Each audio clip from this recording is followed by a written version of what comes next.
At least once a year I go out, do a little fishing, but also have a chance to talk about the environment and talk about some of the projects we have on the lake. I fish for walleye, and the walleye fishing is some of the best in the world in Lake Erie. Unfortunately, you got two things that are working against it. One is the invasive species coming into the lake, and just recently, thanks actually to a federal project, we were able to determine there are two more small invasive species that are making their way in, kind of a plankton. But we got to be sure and keep the big head carp out and other things that would ruin the fishing. And then second, we've got this issue with the toxic algal blooms.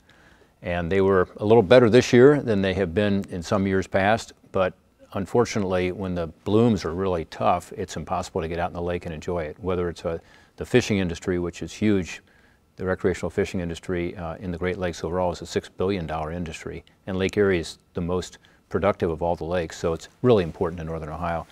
But it's also important for all kinds of things: swimming, recreational boating, sailing, water skiing, so we got to be sure and keep those toxic algal blooms down, and that's another thing I've worked with them on. I've passed legislation to get the federal government more engaged in this and to coordinate better between the various agencies that are involved.